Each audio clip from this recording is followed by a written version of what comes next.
Good evening. Just to back up some of the other stuff I've been talking about with this geocentric topic, because it seems to be the thing that everyone's trying to talk about right now, just so that they can exit flat Earth. Everyone's talking about geocentrism, but anyway. So look, I sent a message out to Bert the other day, or today actually, because I was trying to have a bit of a think about when the planets align and the epicycle aligns itself. And I was thinking, this is a tricky one to sort of figure out. And I did some Googling, wasn't coming up with some very good results at all. And so I sort of changed my wording. I even used a little bit of Google Gemini, and Google Gemini was confused. So doing a traditional means, I was struggling to figure out what the best question was to actually ask to get the result I wanted. In the end, I went to ask when the periods for retrograde were, and that kind of gave me a bit of a somewhat idea. Like it says here, Mercury goes into retrograde like 3 times a year for about 3 weeks, stuff like that. Mars, between 6 months, it goes in retrograde for about 60 days. Jupiter, every 13 months, it goes for 4 months. And as I got down to the further planets, I found the results that kind of confirm some of my ideas. Is that Saturn, Uranus, Neptune, and Pluto, look, it's like 12.5 months, 12 months, 12 months, 12 months, right? So the further out that these planets are, right, the further out they are, the more chance that the epicycles, or the position of retrograde, is actually aligning with our rotation around the sun. And the reason why I think that, right, is because if it takes Neptune, let's say it takes Neptune like 150 years or something like that, it's only going to move a very small amount in that 1 year. It's going to rotate around the sun 1/150th of a full rotation by the time we've actually gone straight around and we finished our year. So look, I'm not 100% sure what Neptune is. I'm pretty sure it's about 148 or something like that. But it won't get the whole way around the sun by the time most of us are dead. By the time most of us are dead, Neptune would have only made it about a quarter to about half of the way around its orbit around the sun. And so that's a sort of a very slow moving target for us to be able to align ourselves with from this this epicycle perspective, right? I'm sure Pluto's even further. Pluto's probably 250 years. I don't know. I probably should have checked before I look, but that's fine. So I asked the question to Bert. We were tossing up how we were going to do it, stuff like that. But in the end, John Michelson came in, and he pretty much answered the question I was sort of looking for. So he was talking about opposition. You want to calculate the days of opposition for outer planets, interior conjunction of inner ones, and these are the days that's closest to them. The table shows them here. And I went, well, there you go. I think that actually answers the question. So when I go to look at opposition, as you can see on this diagram here, we've got this conjunction. So that's where the planet seems to be directly behind the sun, and you get a full, like a full moon sort of that planet, essentially. I'll do it. It's like you've gone from like waxing to like full perspective. So they're fully bright, but of course they're on the opposite side of the sun, so they're going to be really, really hard to see. You're going to have, with your telescope, you're going to have to fight with trying to look past the sun to be able to see one of these planets. It's going to be too damn hard. The brightness is going to stuff it all up for you. And we've got elongation of obviously the inner planets, so that most of the ones on the inner side, when we can see them close, we're generally seeing the sort of the backside and just like the 1/4 sort of position. But what I was trying to focus on was the ones which were in opposition. So as I said in that video I've just done now, where I was doing hand sketches and stuff. So when the sun is directly behind us and the planet is directly in front of us, out towards space, that should be the point where the epicycle is at its tightest and closest. So, like, say for instance, like looking at this Venus one here, right? So when this arc comes in and then comes into this tight point here, this is where the radius here is the most tightest. So it's a very wide radius out here, tightens up, and it tightens so quickly it just doubles back, right? So this point here is the point where obviously Venus is as close to us as possible, and that was the target I really wanted to find. I wanted to find what the difference was between this target and this target, right? And as you can see here, 2017 and 2020, that's a good 3-year period, but that doesn't matter because over here we got 2018. So what do we got here? So that's like, I don't know, it could be like a year and a half or something like that, maybe, because obviously those years are not telling me how many days there are. So that was the question I sort of wanted to find out. I wanted to find out how many days it was between this point and this point, and this point and this point. I wanted to find out exactly how many days it comes before it goes bang in the perfect position. Because I felt that was that would help me with thinking about a few things. So this graph down here talks about the average intervals between the oppositions, and I was thinking, well, these ratios are fantastic. They're absolutely perfect. They seem to be based on Julian years, which is 365.25 days.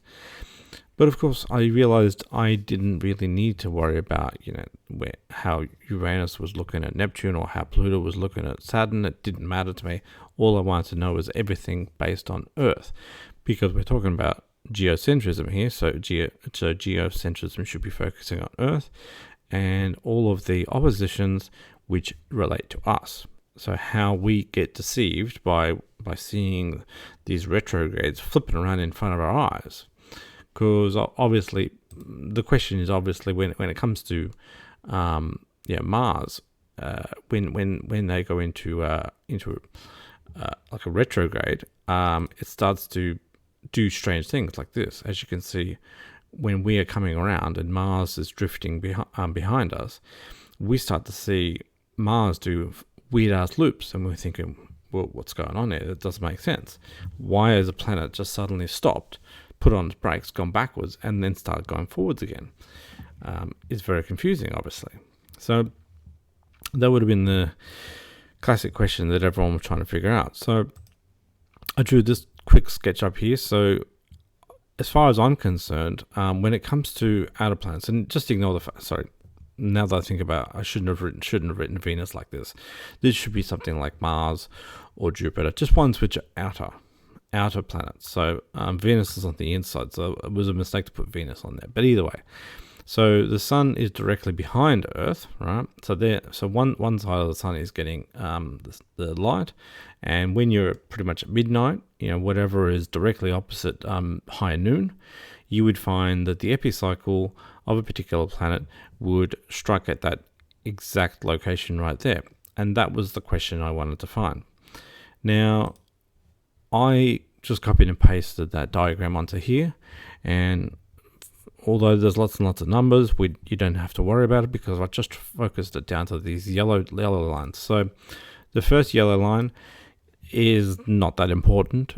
This is basically I just wanted to go out there and double check what this all meant. And as you can see, Mercury 88 days, Venus 225 days, Earth is 365, Mars is 384. So that's basically what the planet's orbits are supposed to be in days. And as you saw up here, 685 days for Mars and 225 for Venus. So that basically runs true with these two things here, right? Now, this second yellow line was basically the the oppositions. And so that was the question I wanted to place. And as you notice out here, see when you align Earth with Saturn, it's 1.035. That's pretty much 1 year, right? 1.092, pretty much a year. 1.012, pretty much a year. 1.006, pretty much a year. 1.004, pretty much a year, right? So they're so damn close to 1 year because the epicycle seems to happen exactly when the sun is behind you, right? So the epicycle happens exactly when the sun is exactly behind you, right? So it aligns with 1 year. That's the amazing thing about it. And this, I believe, is proof that geocentrism is not the system and that heliocentrism is the system, right? So as you can see by this, we can ignore Mercury and Venus because those days are a bit off, because they're on the inner side and they're rotating like really fast. But as you can see, when we get out to like Jupiter, 398 days, Saturn is 378 days, Uranus is 369 days, Neptune is 367, and Pluto is 366.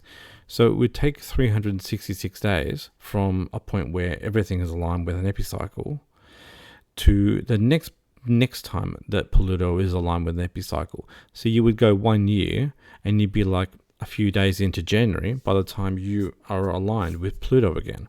It's done its retrograde, and it's lined up to the point where it looks like it's dead still right in front of you, and then it starts to go forward again. So yeah, it rings true with what I thought. Yeah, I don't know how else to explain it. The alignment works with heliocentrism. So I hope I haven't confused everyone. That it's tricky. I know it's tricky. Okay, so I've just popped in. Just it says Tycho space thing again, right? And I figured I would just fill in the last tail end of that video just with this, so that if anyone was actually confused by what I meant, this is what I meant. So I'm aligning myself with Saturn right here, the one of the rings, and that's the Earth, right? And this is the Sun, right? And so what you will see when I press play, right there, okay? Almost right there. So I'll just go a little bit further forward. Perfect, right? So what I was trying to say, right, is that when the Earth is pointing out at Saturn at nighttime, and the daytime is pointing at the Sun, that is when the epicycle will start. Let's do a trace of, not Mars, we will do a trace of Saturn, right? And so we will run it, right? I don't even know if that's even doing it.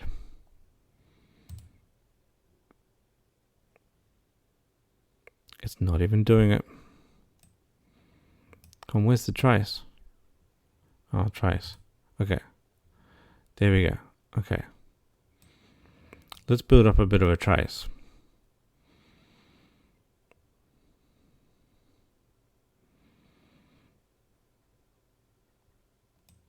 Okay, so when the epicycle comes back to this point, that's the point that I'm interested in.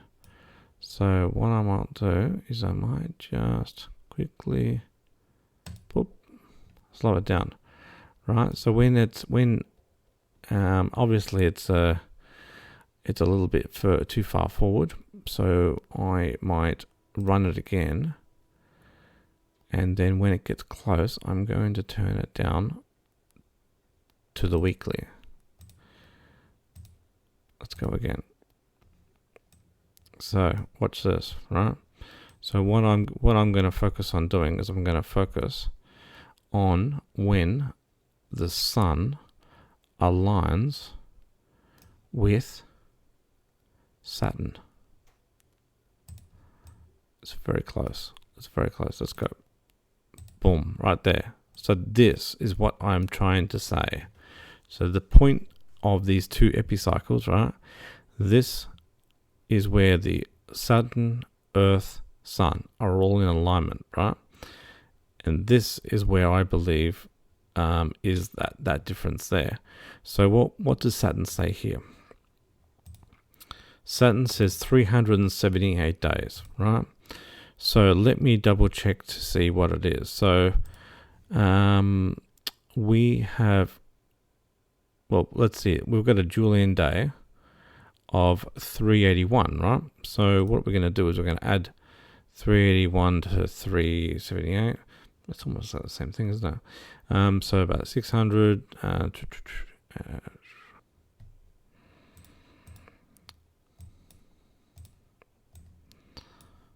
Okay, so I can't do my calculator on the fly. 381 Julian days plus 378. Right? So it should reach 759 on this thing. So when this number up here goes to 759, we should be aligned again. Let's go again.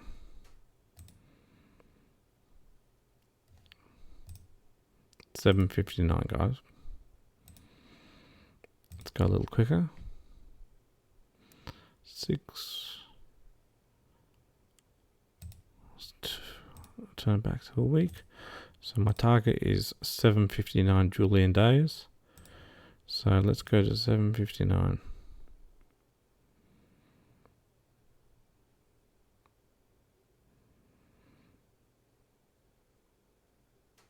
$700, $710, $720, $730, $740, $750,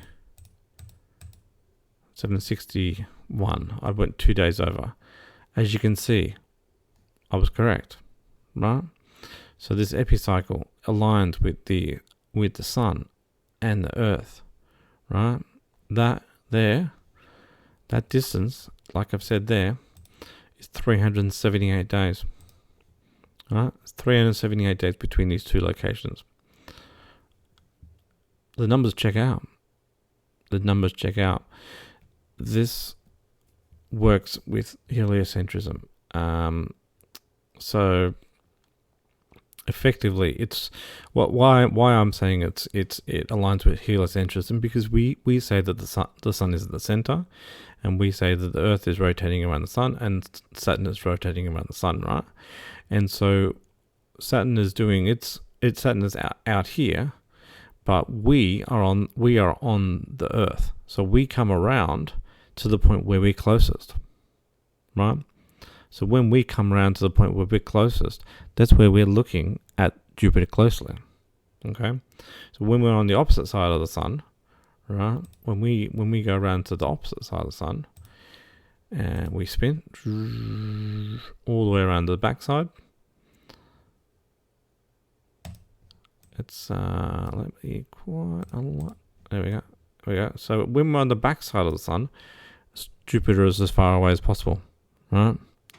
So when we're on the front side of the sun, we are close, and when we're on the back side of the sun, we're far away.